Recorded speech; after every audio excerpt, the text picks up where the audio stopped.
Hi guys, here's a treat with Dr. Uche Odiatu. Today we're talking about wellness and your wealth being your health.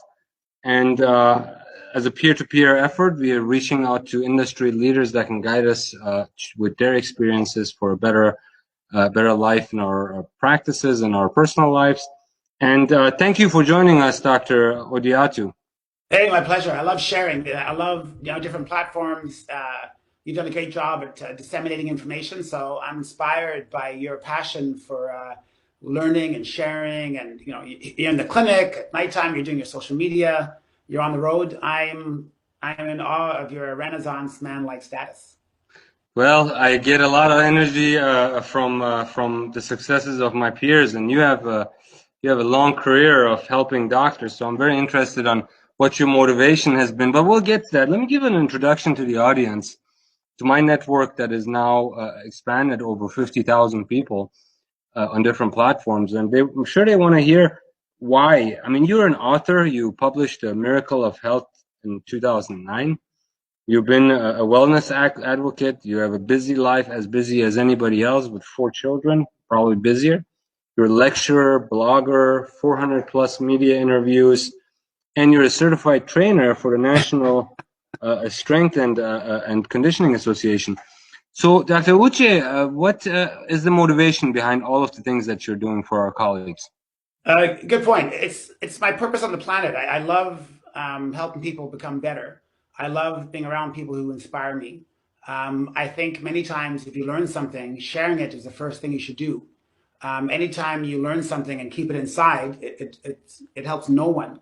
But I'm a firm believer in adults. Whenever you share something that you learn, you can actually drive it deeper into your own brain. So, what I share with patients, my team, audiences, friends, and it's bi-directional. Every time I get into an audience and there's questions going back and forth, it increases the synergy of learning. It's really quite a network of everyone up leveling their brains and their bodies at the same time. I spent a day in New Orleans, and it was the Big Easy, but tough crowd, fun though. Like I was at Seattle Study Club, and there were Yeah. 150 people, and they were just good questions, good discussion, powerful inspiration. 76-year-old dentist was saying how he changed his blood work in 30 days by eating a plant-based diet, and how he feels better. And then I inspired him to start doing weight training. So this is 76, still working, a periodontist. It was inspiring. That is very noble what you're doing. You know, I ran into you about 5 years ago at the Chicago Dental Society Foundation meeting, and there was a group of people around the table surrounding you and just listening to what you say. And I was from a distance. I was like, man, I wonder what this gentleman does, and why is everybody interested so much in what he has to say?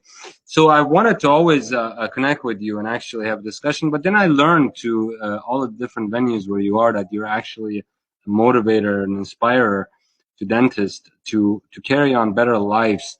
And rest assured, I used to be a very big workout buff, so I know that there is a very strong connection between mental health, physical health, and your productivity, not just in the clinic for your patients, but also for your family and at home and all those things.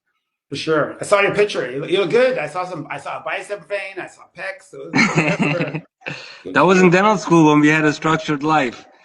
So, Yeah. well, with the So, school and the kids, all of the colleagues, we would all run to the gym after school. But things have changed quite a bit for me personally, and I want to ask you some questions about how to increase that motivation level because it comes and goes and comes and goes.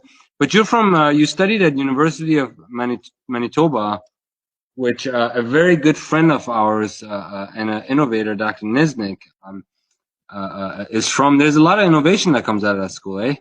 it's a great school. Tony Iacopino, a DMD and a PhD, led the field for about 8 or 9 years. We had Dean Schwartz. We had, and yeah, a lot of new people. It was small classes. Our class was about 25, so you couldn't Wow. sneak under the radar and not know how to do an onlay or something. Like everyone knew exactly where you stood. So by 4 years, clinically and lab work wise, they had us casting gold crowns back in the 80s, like casting gold crowns, waxing up dentures. It was quite a cool time to understand that aspect of dentistry. And I've been a Wow. dentist now for 30 years, like Wow. 30 Three years. decades. So I love talking to people like you, like Dr. Blatchford, Dr. Williams, and Dr. Christensen, and all these doctors that have decades of experience can really guide us so we don't make the same mistakes. It's essentially the peer-to-peer concept. well, my thing So, is, there's a lot of people use time and busyness as an excuse for not being in shape, not taking care of yourself, not eating healthy. And I tell people what's on the road, in a plane, at the office, on vacation, 8 time zones away. You can always find a gym. Interval training is the busy professional's best friend. Intermittent fasting, if you travel Southwest and they don't feed you, hey, you're going to do 4 hours of intermittent fasting. So the cool thing about intermittent. not eating every now and then, whether it's planned or unplanned, is that there's certain gut bacteria that clean up around the edges of your gut flora. So it's called akkermansia. So there's many ways to stay in shape without putting hours and hours in the gym. So I want to share with my colleagues how easy it is. And I've written a number of articles, and I try and make it easy, effortless, and doable. That's my thing. I don't want to make it sound complicated. My workouts and my eating regimen is easy, effortless, and doable. And that's my gift to my colleagues. So I want to also learn about your courses later of what you do. But let me play devil's advocate here. Sure. You have a guy that's been not eating healthy, caring for his her patients, and is overwhelmed with the daily task of life. Okay. That it's very hard for them to get started. What would you recommend to someone like that to get started, and how do they overcome the initial phase of pain that you actually have that changes your mood while you're sore, going to an office with a full load of patients? Yeah. How do you manage that? Well, you got to have a big reason why. And I think many people want to get in shape because they're already in shape. They want to get in better shape. But I think most people have to hit rock bottom. They have to have a diagnosis. They have to hit the wall. They have to have an injury. They need to put a stent put in. And there's no better time to start. I don't care when it's to start. The body is very forgiving. And the minute you get started, you'll find out almost by like the law of attraction that people show up as guides. But if someone's completely out of shape, what they got to know is the human body, the muscles don't know how old you are. So whether you're 40, 60, 70, 80, 90, there's been studies at Harvard and Tufts where they took 70, 80, and 90-year-olds who've never lifted weights before. And in 12 weeks, they doubled their strength. So Oh, it's never too late to get started. Within 3 days, they've actually done a study that within 3 days of just eating junk food all day, you can actually devastate and lose 40% of the healthy microbes in your stomach. But by extrapolation, you can also, within a couple of days, add all kinds of new flora and crowd out the pathogenic bacteria, flatten out your belly, and begin excellent digestion. So I'm trying to share with people how easy it is to get started. You don't have to wait a year until you've lost all the weight. With the next meal, you can start having lucid thoughts. You can have a flat belly. You can have energy. You can actually get rid of pain by lowering the inflammatory burden. Exercise is a potent anti-inflammatory, and it's amazing how it increases the half-life of manganese sodium dismutase, which dilates the endothelial lining and makes it more flexible. The body's incredible. It has its own pharmacy, and I really want to get my colleagues excited about tapping into that and how easy it is. So I spend 6 hours, usually on 100 slides, just fact after fact, story after story, and people leave. Sometimes they've driven to my seminars. Many actually run home. They've forgotten they've driven there, and they got to take an Uber to get back because my whole goal is to get people so juiced and excited. They think it's doable, it's time, it's me, and I'm gonna get started today. That's my gift to my colleagues. yeah, you're very inspirational. I've seen some clips. You can move the crowds very well. That's good, and we need that. Part of the problem of being in a depressed state is that you can't get over that first hurdle and get started. But a lot of times, once you start, and after a couple of weeks of getting over the tough part of it, it becomes a way of life. Your life works around the workout schedule versus you trying to find time to do it. You just put it into your schedule, and it's a must.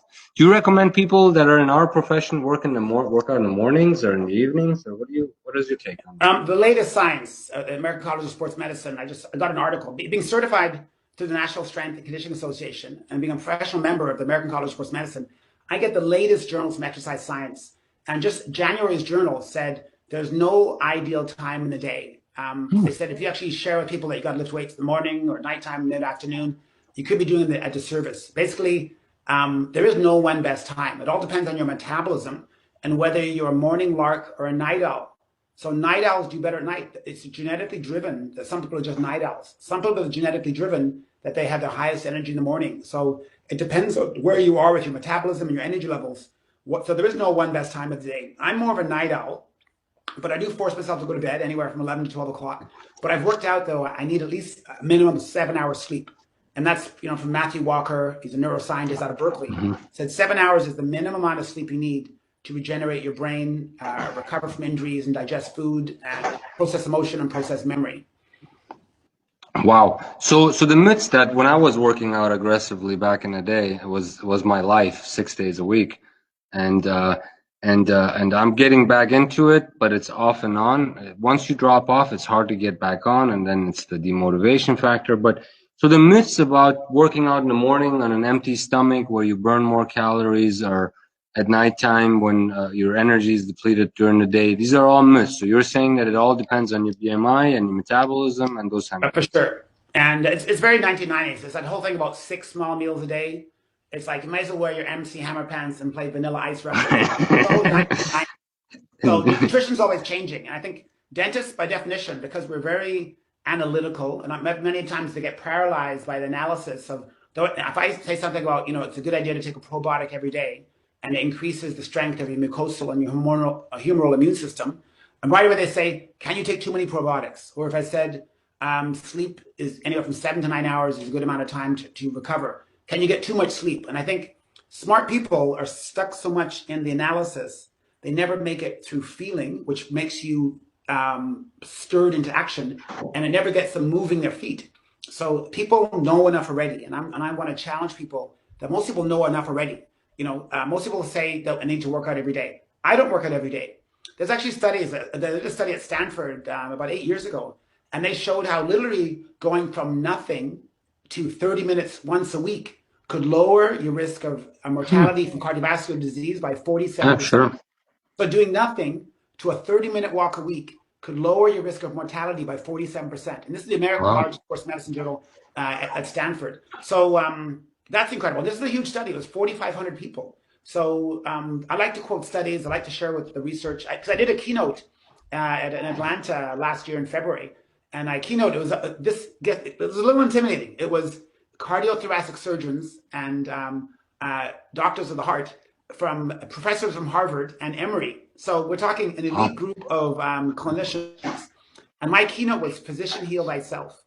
And what do you think? A dentist, born in England, went to school, University of Manitoba. But every one of my slides, I cite references and I share practical tips. And I'm trying to ignite that passion once more. And I think, and after, I don't need rave reviews, but they said, Uche, for the first time, we've actually heard there's science behind at 40, 50, 60, it's not too late. And because I share the science of Lancet and the New England Journal of Medicine, they let their guard down and they listen to me. And because I look the part, if you're 50 and you got a flat stomach, you got a six pack, you got a bit of a bicep vein on you, people listen to you, So Yes. I have the energy, and I really like to share with people that I don't have a monopoly on it, and it's there for anyone if they follow these certain steps every day. And that's my big part of my insight. So when we were doing the research back in the 90s and early 2000s, a lot of those myths that you were talking about were the subject matter. And so what do you for somebody that is unable to get to the gym every day, 30 minutes a week is obviously doable for anyone, but somebody that wants to get into it more, because you're going to also explain to us possibly, hopefully, some correlation of research between people that are productive and work out versus those that are not. So Okay. what do you do? What exercises would you do in a dental office, or do you lunchtime or before you get there or after, for people that are unable to get to the gym every day? Well, the whole thing about 10,000 steps is a little bit overrated. I think 10,000 is very hard unless you're walking at least an hour a day. So unless someone has a dog or dogs, or you walk to work, 10,000 is really challenging. I think the average North American, it's 3,000 steps. So I think I would rather have people hit 5,000 every day and feel successful than hit 10,000 a couple of days a week and feel like failures. It's amazing how people beat themselves up. And because we're so intense. We're so perfectionistic in our profession. The minute you don't hit 10,000 a few days in a row, most dentists say, I'll start again in January. Yes. So I say go for 5,000. It's much easier. And that could be as little as just walking down to get Starbucks instead of using the coffee maker in your reception area. That could mean instead of working on insurance forms at lunch hour, going out and get some fresh air. Sean Stevenson wrote a book called Sleep Smarter. He said that if you go outside in the middle of the day, you can actually reset your circadian rhythm. And basically, when you get natural light on your retina into your suprachiasmatic nucleus, it resets your body and you can actually sleep better that night. But most of us spend the whole day inside. We're so dedicated to our staff and our team with huddles and meetings and having reps and lunch and learns. We never get outside. And we wonder why we fail to go to sleep at night. But we were meant to be outside. When you think of, 200,000 or 300,000 years of human history, we spent a good portion of our time outside. In 2020, 70% of our waking time is spent sitting, which is almost, they call sitting the new smoking because it's tantamount to a slow euthanasia of our physiology. We were meant to get some sun on our skin. We were meant to get outside. We were meant to chop down trees. And, doing surgical extractions is tough. But if you got the finesse like you have, it's easy. But we don't do anything physical anymore. We earn our money typing and logging and prepping. And these are really fine little muscles. What we really need to do is we have 600 muscles, 206 bones, 350 joints, and we got to do big, compound movements. So one of the things I've done is I put a pull-up bar in one of the entrances in our office. The team hang. We've got different specialists jumping up and doing chin-ups. We have chin-up challenges. We do walking lunges down this big, long hallway. We're always throwing a leg up and stretching our hamstrings. And I think it all, they talk about the trickle-down effect. It may not work that well in politics, but the trickle-down effect works very well as a leader in a team, or people look to the dentist. So I think if the dentist doesn't smell like fast food, and you have a smile on your face, and it's very easy to ignite the team's energy. And then everyone benefits. They've shown that that when you are athletic or physically fit, you're 10% more productive.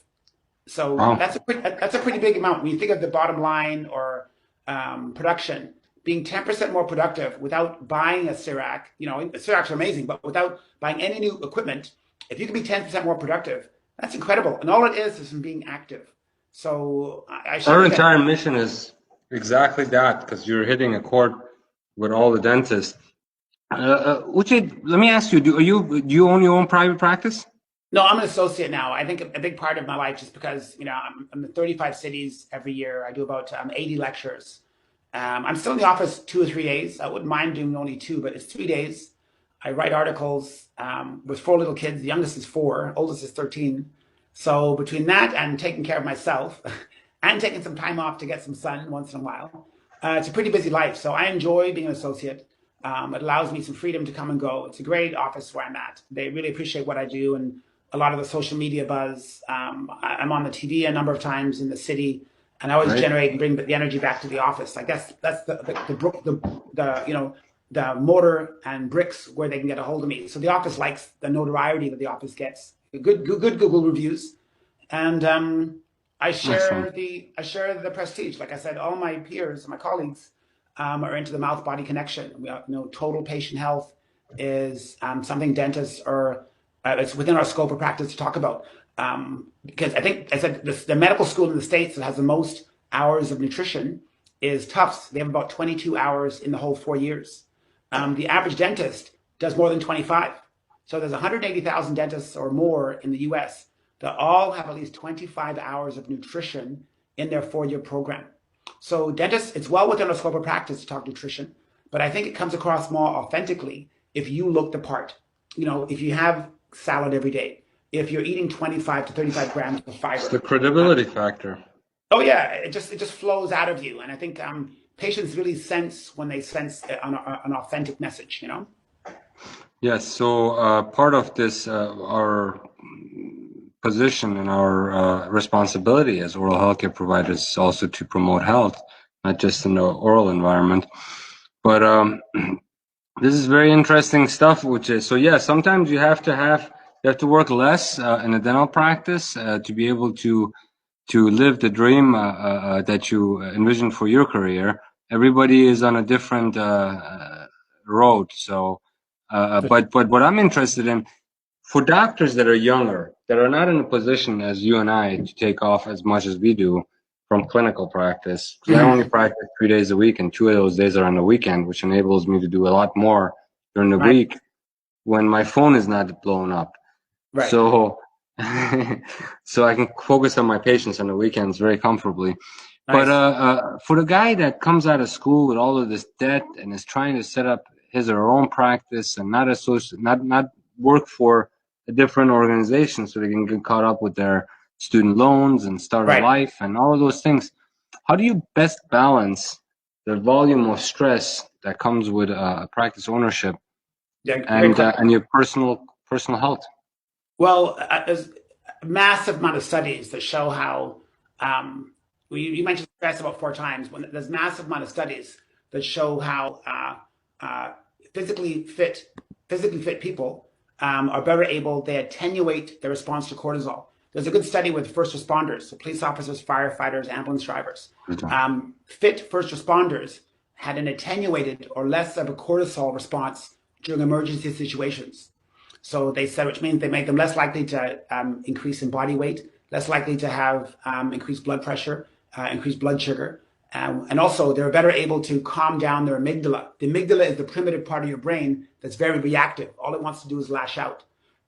You can tap more into your prefrontal cortex, your executive functioning, when you're cool. And the analogy I like to give in my seminars is you stay still in the eye of the storm. Everyone else is flying around, and the fit person stays still. And when you're still, you can tap into past learning, future insights. You can get left and right brain, because the whole thing is when you're on fire, your sympathetic nervous system, which is all about fight, flight, or freeze, is calm. So if you get a stressed out new grad, and if they're not physically active, they're not using one of the easiest free tools to calm their reptilian reactive brain, which is not attractive with new patients. It's not attractive when you're trying to get a loan. So to be cool like Richard Branson, to be calm like Jeff Bezos, to have that almost like James Bond like ability to respond with style and grace. So that's one. Okay, so you got to look at the reasons. So people always think of getting in shape to looking good on Facebook. Cosmetic is a very small reason to get in shape. Have a better response to cortisol.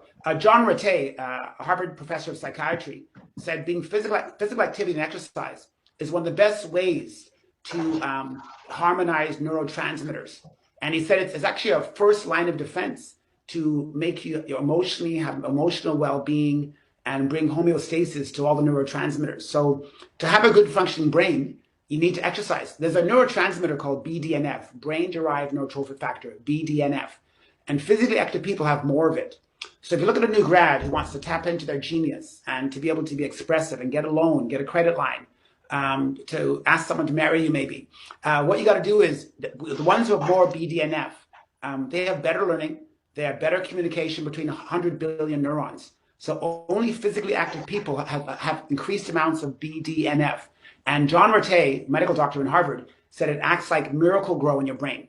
It makes the synapses bushier, and it makes you fire easier, and encourages learning or neuroplasticity. See, I haven't even mentioned the flat stomach yet, but every new grad needs to stay still in the eye of the storm. They need to have lots of BDNF. And also what it encourages, it lets you have more serotonin, which is one of the neurotransmitters. So it allows you to connect and be more heart-centered when talking to new patients. Instead of just focusing on how many crowns you need and how fast I can do it and how good I am, you're connecting at a heart level first. And when you have lots of serotonin, you have that tendency to engage people at a heart level. So you come across better on the patient exam. So these are 3 reasons. I haven't mentioned a flat stomach yet, or having a Beyonce glutes, having buns of steel. It's managing cortisol, good neurotransmitters, and being able to communicate better at a heart level. That's why new grads need to exercise. Nothing to do with looking hot. Patients love going to a good-looking dentist. I know what you mean from some comments of the past. But so you said something about that was interesting. The 10% is certainly could make or break us in a private practice. So this 10%, let's have that up there. But a lot of times we have stresses with managing a practice that maybe our office manager is not doing good, or the employees aren't doing the proper things. So it reflects on our conduct chairside with patients, and it sometimes doesn't even have to do anything with what the patient might have said or done or what this. It's something completely business related. So what is the best way of using exercise as a means to let out our frustrations? Do you have any comment on that? Yeah, great question. After a busy day, like the last thing I want to do on Tuesday, I still work 8 to 8 p.m. I work 12 hours. And the last thing I want to do is exercise. However, I've studied this now and I've been actively exercising for 40 years. That I know that I have always have gym equipment in my hatch of my SUV. I've got runners, I've got shorts, I've got t-shirts. So on the way home, I go into a 24-hour gym. I work. I always say to myself, I'm just going to stay for 5 minutes. I'm just going to do 5 minutes of interval training, and that's all. I can go home after. Well, after 5 minutes of feeling euphoric, having adrenaline and norepinephrine surging through my body and endorphins, I'm thinking, you know what? I'll stay for 10. 30 minutes later, I've done a whole workout and I'm out the door. And now I have what's called a second wind. A second wind allows me to have an evening to read, to go to a study club. I don't know how many study clubs I go to in the evening time, and people are using them at the time to get some shut eye because they're exhausted. And if you exercise right after the day, it wakes you up. It's like having a venti dark roast Arabica coffee from Starbucks. It wakes up your nervous system in a good way. Your amygdala is calm. Your prefrontal cortex, or executive function, is your command and control center, is alert. What is that worth to have an alertness for your family or your friends? You've given your all to your patients in the morning and the afternoon, and now many people, they give like these leftovers for their family and friends. But exercise allows you to have just as much energy at the end of your day as you did at the beginning of the day. Yes, that's a very important. I think it's very addictive too. Once you start getting into it, you're a happier person. You're addicted to it, which is a good thing. Well, There's a you lot of sleep things to better. get. You watch less TV and you sleep better. That's for sure. Well, TV, they've actually shown watching TV is inversely correlated with lifespan. The amount of time you spend passively getting information in, it actually deprograms, and it's what gives you a condition called glute amnesia, where your butt muscles have forgotten how to fire. They become flat. And when your butt muscles have forgotten how to fire, your lower back, your lumbar has to twist side to side when you walk, your hamstrings get tight, your hip flexors get tight, and you literally start walking like an older man or older woman simply by sitting all day. So the new information, Australia did a study in 2010 and said, ideally, we need to get up 3 times an hour for a couple of minutes each time. Just stretch overhead to the side, touch your toes, sit back down again. And what it does is it reminds your nervous system that we were meant to move. And for the next 20, 30 minutes, your brain works well again. So most people actually sit for hours at a time at the front office. So, And they wonder why is they this get what you exhausted. recommend for patients in between patients? Oh yeah, I definitely get up. I sometimes, I might put a gauze or a cotton roll, and I tell a patient, let's give you a bit of a break after your crown prep. But sometimes it's for me, and I'll get up and walk to the back, walk to the front, get my blood flow going. I know about BDNF, it's neurotransmitters going to my brain. I know about balancing cortisol and quieting my amygdala. And now I come back for the second phase of the treatment, alert. So sometimes I say it's for the patient, but many times it's for me. But I also find too that it's not just being good chairside. Many people don't talk about sleep, and I want to inject sleep in only because sleep is like the unsung hero of fitness and well-being.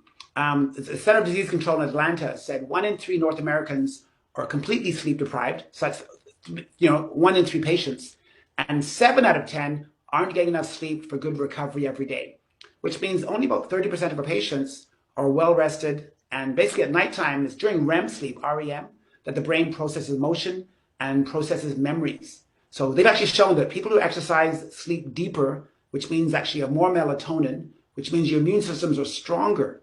So anyone who's physically active, you have a stronger immune system, and partly because you sleep deeper and longer. And it's bi-directional. By sleeping deep, you can actually perform physical activity better.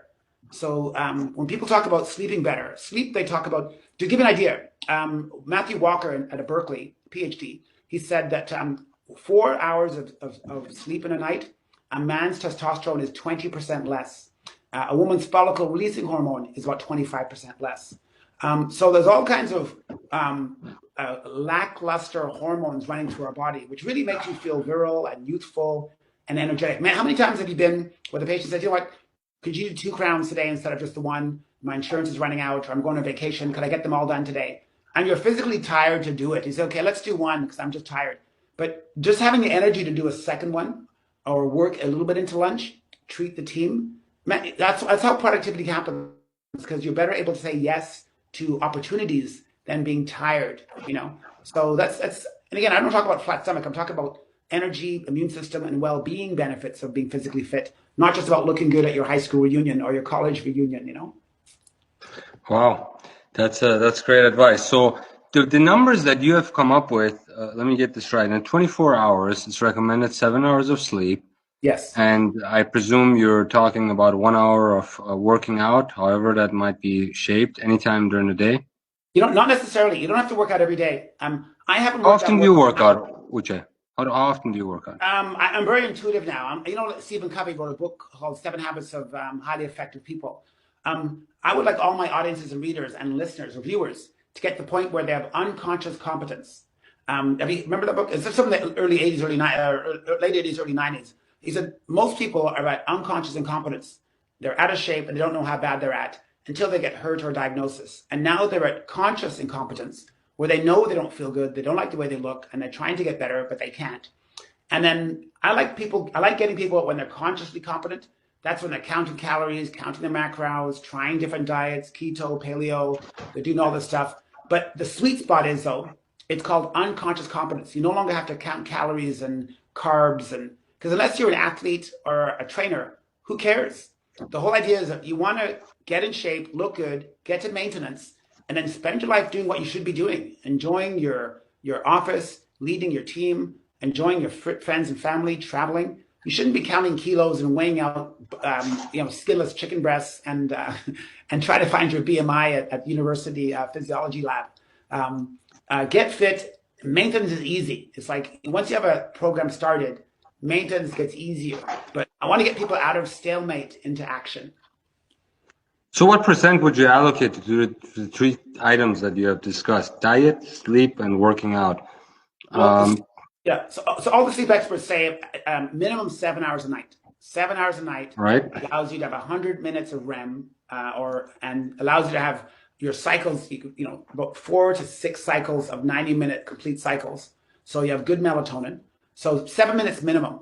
In terms of working out, I would say because there's 3 parts of a full exercise program: resistance training, there is cardio, and flexibility. So resistance training, cardio, and flexibility.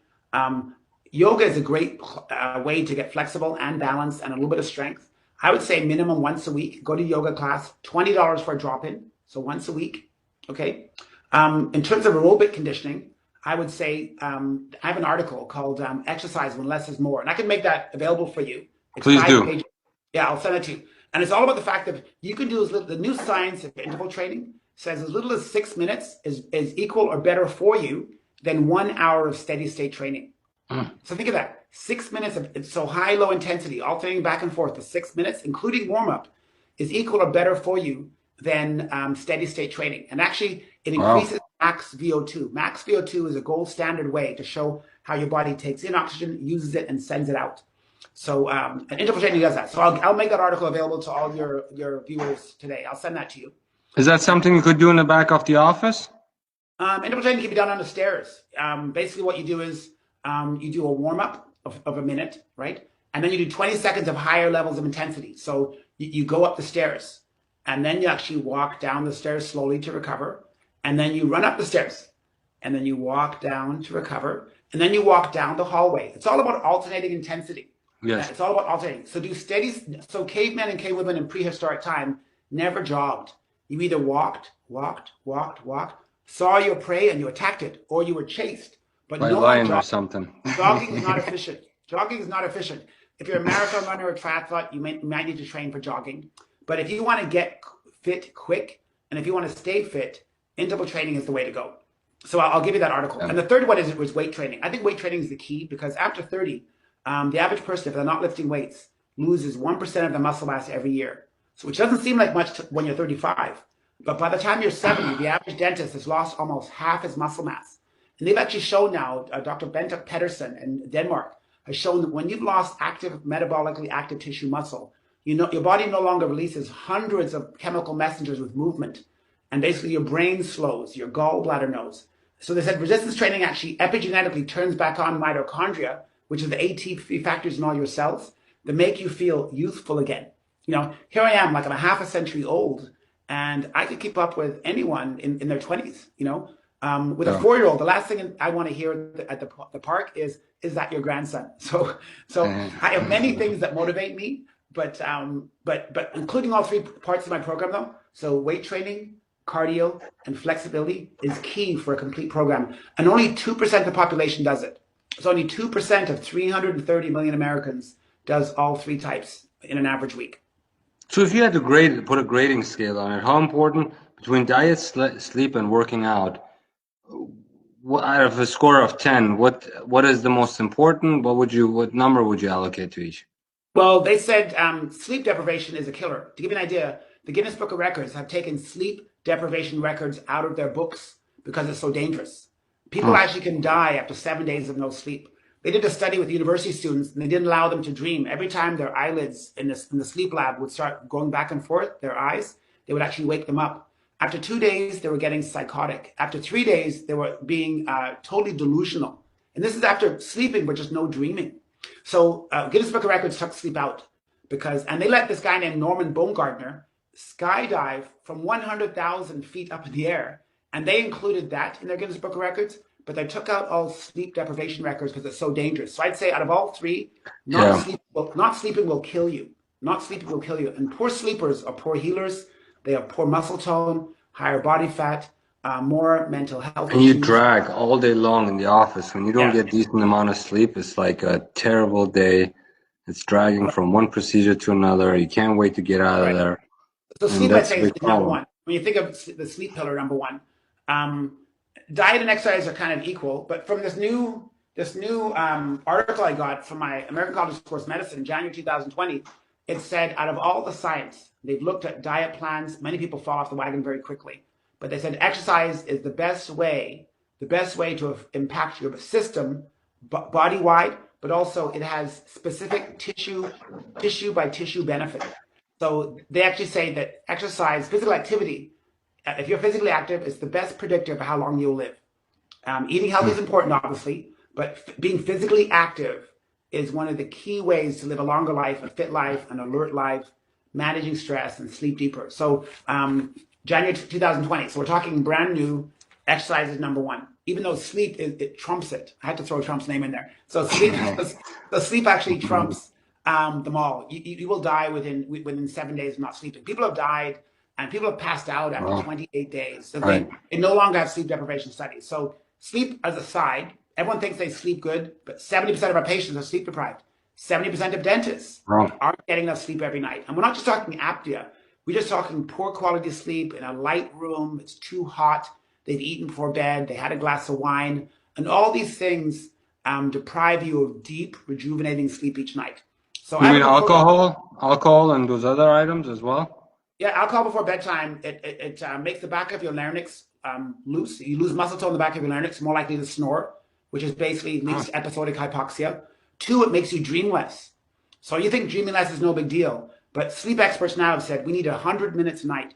We need 100 minutes a night to process emotion and to process memory. And those might seem like luxuries, but if you can't process emotion, you get fired up easy. Your amygdala is 60% more active when you're sleep deprived. Your amygdala is your reptilian brain. So in front of your team, you're angry, you're quick to temper, you can't give out compliments, you can't give directions. So by not sleeping well, this all happens from having some wine before bedtime. If you're gonna have the wine, have it with some food so it doesn't spike your blood sugar. So the best, if you want to drink alcohol, have it with food earlier in the night. Have it with food earlier in the night. So anyway, wow, a lot. Great tips. Isn't this good stuff for sure? It's good. We were when back in dental school when we were all working out, we were crazy about these topics, and there's a lot of debate, and it's very interesting. You're bringing the new school of thought to the table for us. So back to the sleep, diet, working out. Now let's talk about diet. You have hundreds of, countless companies that come to us and say our nutrition is the best, and we have these big headquarters in XYZ location, and we're selling all over the place. MLA, by the way, MLA, and And then I'll pick up a bottle and I'm looking at the back of it, and this one company has silicone in their nutrition drinks. So, I know. So to tell us, how do we choose the right nutritional supplements? Well, I think food is number one. Food is number one. You know, apples, vegetables. They've actually shown that 95% of North Americans, 95% don't eat the recommended 5 to 9 servings a day. They've actually shown that 97% of people don't eat enough fiber every day. 97% of people, 97%. So only 3% of our patients, 3% of dentists, eat the 25 grams a day for women, 35 for men. And basically, they've actually shown, Bob Hoskins at University of Nebraska said when our gut flora, the 100 trillion bacteria that call our bodies home, when they're fed the right amount of grams of fiber, 25 for women, 35 for men, they make short chain fatty acids like butyrate. And these are some of the most powerful anti-inflammatory agents our body makes. And when the body makes these anti-inflammatory agents, it puts out the fire of any disease that ends in itis: gingivitis, periodontitis, hepatitis, pancreatitis. Heart disease is inflammatory. Diabetes is an inflammatory condition. Cancer has an inflammatory component. Actually, inflammation plays a key role in every stage of cancer, from initiation to promotion to progression to metastasis. So this happens from your bacteria, which are our friends, the good bacteria in our stomachs, eating the recommended amount of fiber. So 97% of the population does not eat enough fiber. 25 grams a day for women, 35 for men. The average man and woman is eating 10 grams, which means their body is incapable of making short chain fatty acids. So a lot of people are chronically walking around inflamed. So, you know, where do supplements fit in? Apples is fiber. Avocados, 10 grams of fiber. Nuts have fiber. 3 grams of Ezekiel sprouted bread have 3 or 4 grams of fiber in every slice. So, you know, whole food is the way to go. I do believe in supplements. Do you take a multivitamin every day? No. You don't? I take D3 in the winter because my dad is African. So basically, my body is meant to be exposed to the sun. Half my genetics is supposed to be exposed to the sun. So from November till April, I'll take anywhere from 2,000 to 5,000 international units a day of vitamin D. I also take a probiotic every day. And I take 2 a day when I travel, because they've shown that a big part of jet lag is having your circadian rhythm messed up and your suprachiasmatic nucleus. And our bacteria eavesdrop on when the light-dark cycle is messed up, and they become unstable and less diverse. So an easy way to stay lucid and have energy on the road is a probiotic. I double up on my probiotics every day. And I eat fermented foods. On the plane, I'm eating cheese, I'm eating grapes, and I bring packages of miso soup, which is fermented, which my gut flora love, you know. So I have all kinds of hacks, you know, like we gotta hang out sometime and yeah, I'd love to. Bread and dip it in extra virgin olive oil with some balsamic vinegar, and you and I will talk microbiome. I love it. You're giving people great advice. I mean, if your position is that synthetics aren't going to get you where you want to be, that's a good position. Well, food first. You know, supplements have their place, but food first. Food is always going to be there. You know, supplements come and go. Food is number one. Activity is number two. Good sleep is number three. Right. Having good posture and getting oxygen to your brain is important. Like just sitting back and getting oxygen to your brain. You know, oxygen is one of the most important human needs. You know, you can be away from your office for 3 days. You can't be without good oxygen for 30 seconds. So oxygen is probably the most important thing in all our lives. We would die within 45 seconds of not having oxygen. So your 401k is important. Your stockbroker is important. Your Lex is important. But oxygen is number one. And use it before they start the oxygen tax, right? maybe. But having good posture, getting oxygen to your brain is such an invigorating thing. Like, this is youthful, this is aging. This is youthful, this is aging. You can literally look and feel younger and get oxygen to your brain and having more lucid thoughts by changing your posture. Posture important. Through your nose, you know. And there's all kinds of, and some of my best hygienist friends now are doing myofunctional therapy. You know, they're taping their mouths at nighttime, so it inspires nasal breathing, which increases nitric oxide, which makes all the endothelial lining in your 60,000 miles of blood vessels be more elastic. This is all from nasal breathing. So now when I'm looking at patients, I'm looking for enlarged tonsils. I'm looking for that kind of long lower face, which tells me they're not getting oxygen to their brain. And then I ask mom or dad, is your son, what's his energy like during the day? Oh, he's hyper. How does he sleep at nighttime? He snores. I said, they've actually shown that no kids should snore. You know, kids who are snoring have issues getting oxygen to their brain and have challenges with energy the next day. So I said, go to a pediatrician and find out more about getting a sleep study for little Johnny and finding out if his tonsils being so big could be from his mouth breathing, and it's a very poor filter. Your body would rather breathe through the nose, where the body can filter out germs with the cilia and all the sinuses. It's meant to get their oxygen in that way. So there's many different ways you can talk about this information chairside. I have another article for you too. It's called Gut Healthy Chairside Conversation. So it's 5 I'm pages. going to post both of those articles Okay. to the podcast. Okay. This is great information because you're bringing a lot of light to the table. I'm talking the ideas of not having 6-day meals and intermittent working out, which I truly believe in. I've read some other articles pertaining intermittent intermittent workouts.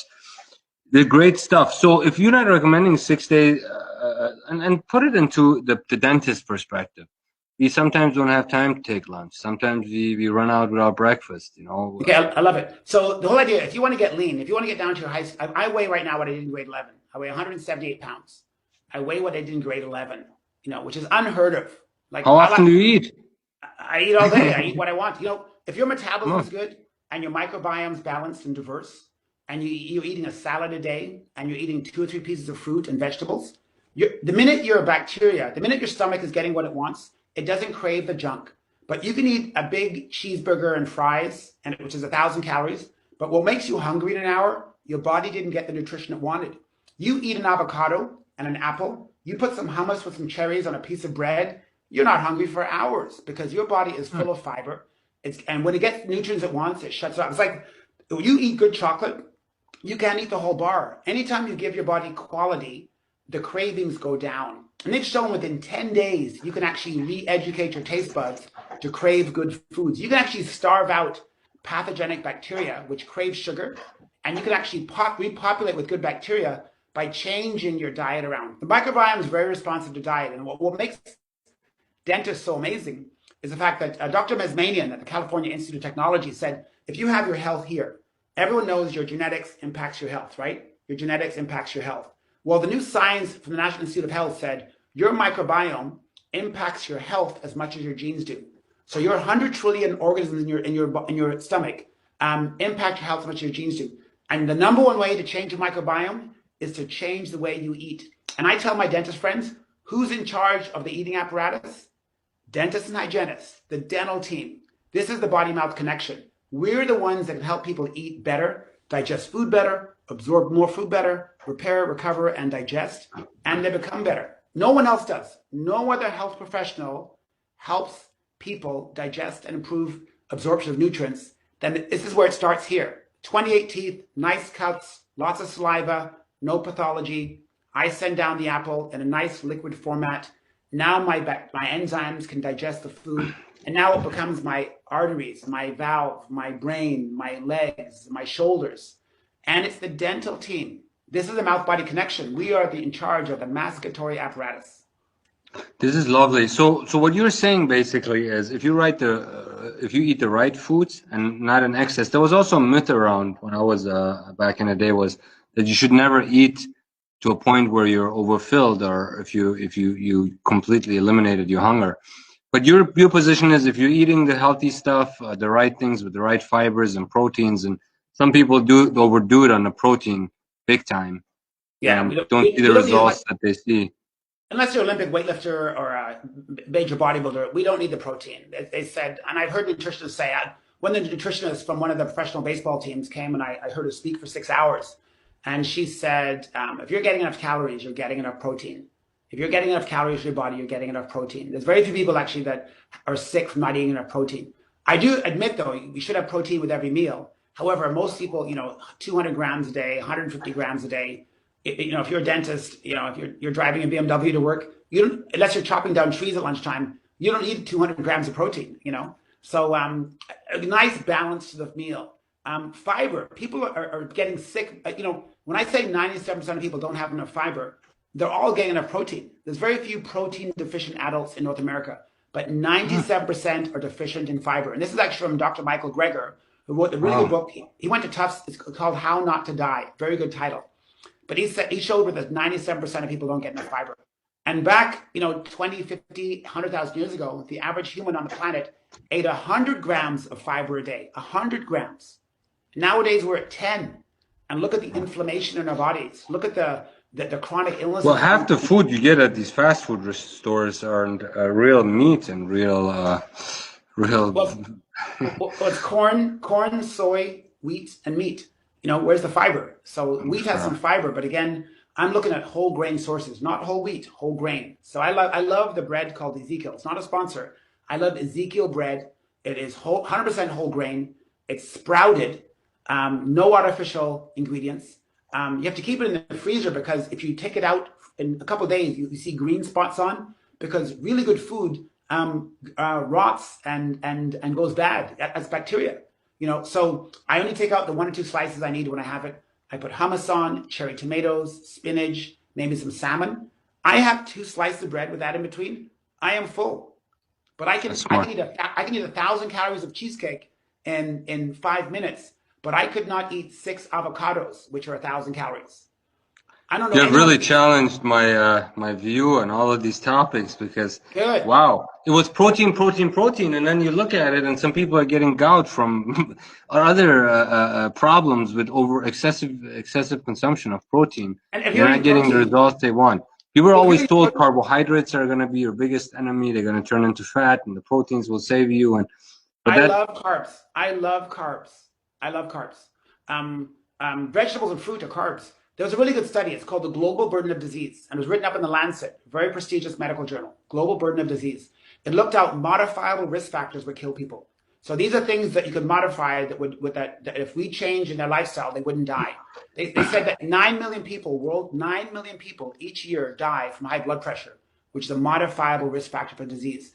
They said that 5 million people's deaths worldwide would be prevented by simply having more fruit in their diet. 5 million people.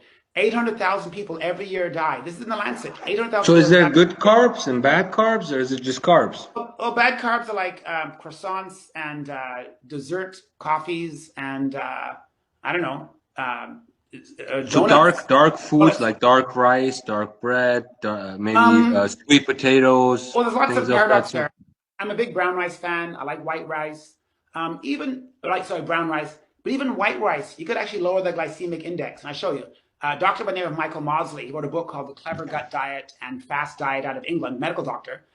He actually he got diagnosed with pre-diabetes, and he was well on his way to type 2 diabetes. He reversed it by doing intermittent fasting, 5 days of regular calories, 2 days of low calories. So that was, but he also spoke of the fact that if people ate white rice, but you cooked it, you let it cool, and if you reheated it and you put oil and black pepper on, you would actually reduce the glycemic index and make it actually less likely to explode into your body. So you cook your white rice, it's hot, let it cool, then warm it up again with olive oil and black pepper. You can actually lower the glycemic index up to 5-fold. So it always raised the question for me too, because people in Asia, they eat a lot of rice and they don't have the overweight problem that we have here in the States, for example. Well, here they think a serving is the size of a bucket, like a KFC bucket. That's not a serving. That's like 12 servings. So it's all by demand, And even I've told people I can drink wine if I want. I can have a Caesar. I'd love to try the Rock's new tequila. I'm not scared of it. Tequila is actually from the agave plant.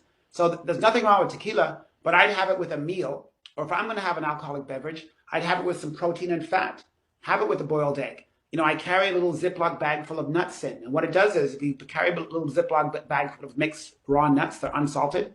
If you have some alcohol with it, you don't get the spike in blood sugar. So the French. Do you take the yolk out of the egg when you eat your egg? No, you don't have to. It's made to be eaten together. Like a lot of times, egg whites in restaurants or have egg beaters. So it's a processed meal. If you're going to take the yolk out because you're worried about the total calories, cholesterol. But it's actually 80% of our cholesterol is made in our body. So 80% of the cholesterol in people's bodies is made by your liver. So some people have high cholesterol simply because their body is sabotaging them. And part of that is they have so much inflammation in their arteries. The body pumps out cholesterol to help heal the nicks from high blood pressure, the sugar, and smoking. So if you stop smoking, eat less sugar, lower your blood pressure, your body wouldn't have to jack up cholesterol, because cholesterol is made by the body in response to help patch up the nicks in the arteries. Also, the body makes more cholesterol when you don't get enough sun exposure. One of the journals of the American College of Sports Medicine showed how sunlight helps change cholesterol into D3. So if someone's not getting enough sun exposure, your body's got to pump up the cholesterol to make D3 out of your deficient light exposure. So there's many ways to get to a nice end result. Not always one way. Throw out the MC Hammer pants. Cut out MC your Hammer carbohydrates. pants. The 6 small meals a day doesn't cut it. 200 grams Can't of touch protein you don't need. this. And carbs are your friend. Fruit. If I couldn't eat Really, fruit, this is very interesting to me. Wow, this is carbs are your friend. So everything in moderation. These are great. A great concept. So you would basically recommend a equal portion of carbs, proteins, vegetables, things of good that sort, question. fruit. Okay, great. So Health Canada came out with a new food guide. So in January 2019, our government said that the food guide was so confusing. They said most people don't know what a serving sizing is. Most people can't memorize the food groups or know what they are. So it was one of the most, the old food guide was one of the most downloaded government forms outside of the tax form. So they redid the food guide. So basically made it easy. They said half the plate should be whole, fresh produce. So half the plate should be fruit and vegetables.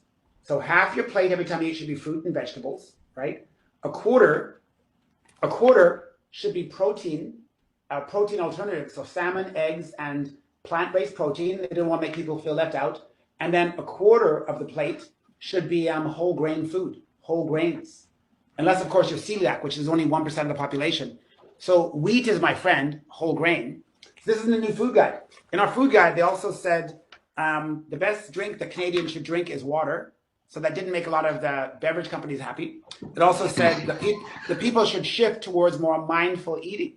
So this is amazing guide. Like this alone could help any Canadian dentist or hygienist or assistant matter get fit again. And it's an easy one to explain to our patients. And it was in the which issue? It was the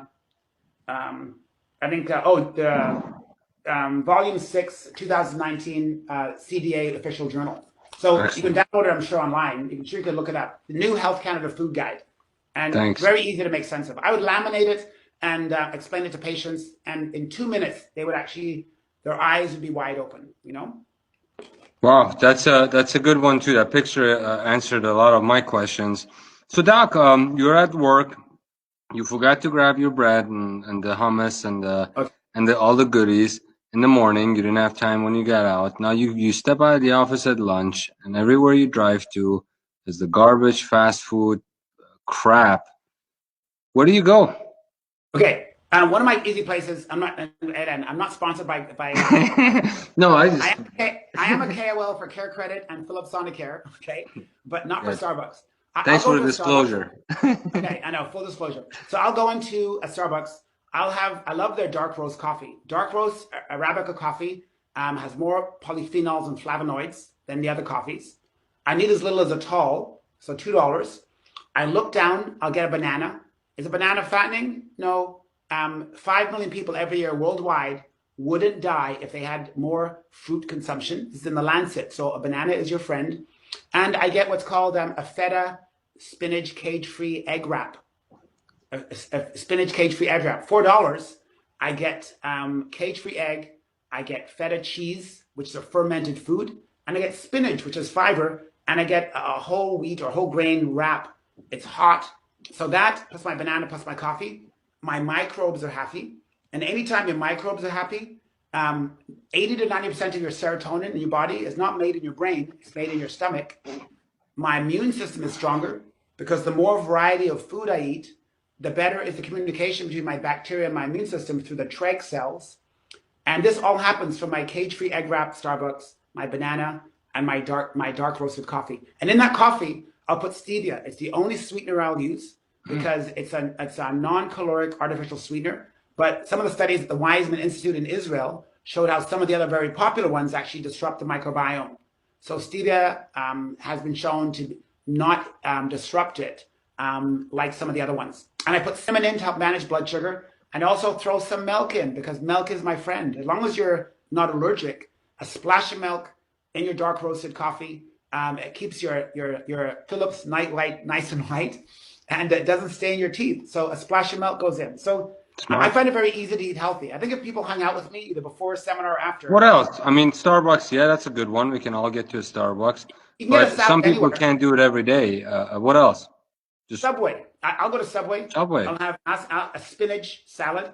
Pay the extra dollar to get a half an avocado in, right? Mm. Because I remember that's 5 grams of fiber. So you're 20% of the way there to get your 25 grams a day if you're a woman. I would put all the fixings in. I would put olives in, which are olive oil. Your microbes love olives. When your body is having olives from olive oil, it epigenetically turns off inflammation in your arteries.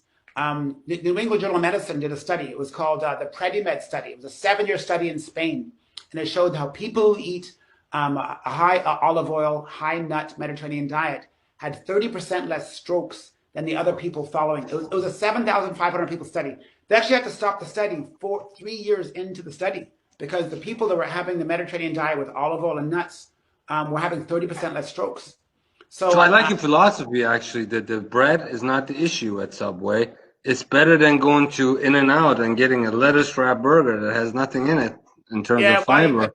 and that's as a treat. You can totally have that. You can totally have that if you want to. But every day, look for your fiber. If a salad a day is life changing. I remember a hygienist who I did a podcast with a couple of years ago. We talked at the New Year about a couple of years ago. I said a salad a day is life changing. He came running up to me at Chicago midwinter week meeting 8 weeks later, and he goes, "Uche, I want to hug you." He goes, "I've lost 15 pounds, and I was simply from eating a salad every day. Yeah. A salad a day." It makes your Wow. microbes happy, lowers cravings. You eat more dark vegetables. You have more fiber. You have less inflammation. Immune system stronger. It's amazing how this Wow. domino effect of feeling good can be done very easily by just simply following some simple strategies. You're just a well of knowledge that our colleagues can capitalize on. 10%, guys. That's all it 10% takes. in your productivity by working Yeah. with Dr. Odiatu. I really want to thank you for taking time out of your schedule to join us here, and I will be distributing this to our entire network. If two things that I kindly ask that you give us, one last sort of recommendation on what you would give to our peers on how to get started if they're not already in it, and Okay. B, how they can get a hold of you. You do any private one-on-ones as Yeah, well, I or do. you just I started doing it a little while ago because people want my time, and a lot of times when I go to a seminar, I kind of give people what I know, and sometimes I realize people are still crawling, and many times I need to get my finger on the pulse of what the average dentist wants. So my one-on-one, I do one-on-one coaching either by Skype or phone, and for an hour, they buy blocks of 3 hours, 3 1 hours, and I look at a needs analysis, I look at their lifestyle, and it's so easy to tweak, and many times you just need an accountability partner. And I'm pretty motivating on the phone. I get people yeah, thinking, I get people's wheels yes, turning, they get turned on, and I make it easy. 2 pounds a week is safe. 6 months, a person could, lose anywhere from 20 to 30 pounds. complete Most of it, transformation, complete it's transformation. life changing. Their brain's more alert, they're sleeping better, they're not snoring, their skin improves, having digestion improves, bloating goes down, and it's using real life easy stuff. I'm all about easy, doable, and effortless. So that's one way is my one-on-one coaching. Instagram. I'm on Instagram. I have about 4,000 followers. I answer all the messages myself. I don't delegate it to some social media company. I post since January 1st. Since January 1st, I posted 90 times. Nine Wow. zero times. So I'll read an article on probiotics and how it strengthens your mucosal immune You're system. working out the fingers. Oh yeah. But I love sharing. Don't forget though, I said every time I share, it goes deeper into my own brain. And now I don't have to memorize. So I'm speaking at midwinter meeting. I'm doing 3 courses at the ADA headquarters. I'm doing 2 webinars. Wow. I don't have to memorize because I'm reading this stuff and posting on it. So it's part of my DNA. It's part of every one of my neurons. So Instagram is one of the best places to get a hold of me. So my name is just Fit Speakers. So Fit Speakers. Okay, that's one way. The other way is to email. You can email me. You can have in the show notes, I guess it's odiatu@gmail.com. Every audience, I even tell them to text me for crying out loud. I want to be transparent. So, and most people never take me up on it, but I get people texting me a year later, 2 years later, saying, "Dr. Odiatu, what was the name of that sleep mask you mentioned? And why do we need to wear orange glasses?" And I don't need to know who you are, or I need Whole Foods. I'm in Whole Foods. Do I eat a apple fritter or an apple? What should I be eating? I'm like, apple, damn it. So Once you're an influencer like yourself, it sometimes becomes hard to recall every conversation you've had with every doctor. I mean, I've trained with over 2,000 doctors, and wow, it's nice. a tough task to get back to some of those questions that they pose years later. But Doc, yeah, so I'm going to also post your email and the Instagram account. For sure. And if you have bigger events, live events or social media events, please do let our network Sure. know so we can tune in. Just an hour of hanging out with you today, you changed my whole view of this whole thing with carbs and sleep and My, productivity. my, And my heart is beating. My heart is beating quick. I love when someone gets turned on to. I love a shift in perception. The miracle is shifting perception, and that's where miracles start with a slight shift in how you look at things. Like Wayne Dyer said, when you change the way you look at things, the things in your life change. So, if I've shed some light on your perception, that is that makes my heart beat quick. I That's like one of the greatest compliments a speaker could make. I didn't give you information. I gave you that's a new way of looking at it. That is what every teacher wants, a new way of looking at a subject. That's amazing. Thank you, Dr. Shah. yeah, thank you. It's like being on a treadmill eating donuts and ice cream if your foundation is wrong right off the bat, if you have the wrong belief system. So I really thank you for your time, Dr. Uche, and please My continue to pleasure. motivate and inspire us with your activities. And Ooh. I look forward to having another one with you in the months and years to come. Let's do it. All right, thank you. Have a great day. Yeah, that was good. Good questions, Dr. Shah. That was great. Hopefully your people feel the energy, and the fact that you mentioned you were in great shape and you've kind of fallen off the wagon a bit. It gives people think, hey, like we all can get back there. So that was good that you mentioned it because I here's get the in guy. it. Once you get into it and you go at it, it just becomes a part of your life. But when you drop off, it's very hard to get back motivated. Yeah, So having colleagues like yourself, peer to peer, motivate us and understand our challenges in our lives is a very beautiful thing. yeah. Thank you. It's who I am. I can't help it. My mom and dad was all about reading, sharing, reading, sharing, reading, sharing. So here I am, 50 years later, reading, sharing. So. Are you gonna be in Chicago? Are you in Chicago next I'm month? I'm wanting to come because I have to meet a couple of doctors and executives there. So I'll try to come to CDS, but I've been going to that one for over a decade every year. How about Hinman? But Going to Hinman at all in Atlanta or no? Inman is a good one too. I'll try to make it. I got to meet you in person one way or another, either there or even the California, the one in. CDA North. Actually, CDA North. I'm not in Anaheim, but I'll be in San Francisco in September. That's why we're missing each other. All right, yeah, I'll come up to San Fran. I'm not too far, about Hey, six, February 7 hours. 28th at the University of Pacific, I'm doing a day for them. I'm doing one whole day, University of Pacific, to go to the UOP. School of Dentistry, all day Wow. Friday, the 28th, or the 27th, 28th, whatever that Friday is. California is the most populated dentist situation in the country, and certain segments, possibly potentially in the world, from Santa Barbara down to San Diego. How do people get up there for that? You sign up through No, I think UFP? I think it's at University of Pacific Dental School, but I'm doing 2 half days. One is on gut health, and the other is called Patient Lifestyle Habits That Sabotage Treatment. It's all about people who don't sleep well, stressed out, don't eat, and don't exercise, and how it sabotages our treatment plans. And the afternoon is on gut health, what every dental professional needs to know about the human microbiome. So some pretty exciting courses. So Awesome. Let's compare calendars and let me see if I can get up there and maybe even do something with you there live. That would be yeah, fun. that'd be fun. Like nothing like a spontaneous, like it looks unrehearsed, looks very raw, and that movie Blair Witch Project. I think it cost $25,000. Remember about 10 years ago, the Blair Witch Project? It was a big sensation, yes. $25,000. It made, I think, 10 or 15 million. Yes. So sometimes raw and content rich is good. Raw Yes. content is good. Yes. This is good. So, You're with framing that it. said, You're doing amazing. I look forward to meeting you in person and continuing our relationship, and I thank you for motivating and inspiring our colleagues. Yeah, good. Let's hear it. So I'll send you that article, a PDF of that article, and I'll send you my contact information so they can get a hold of me.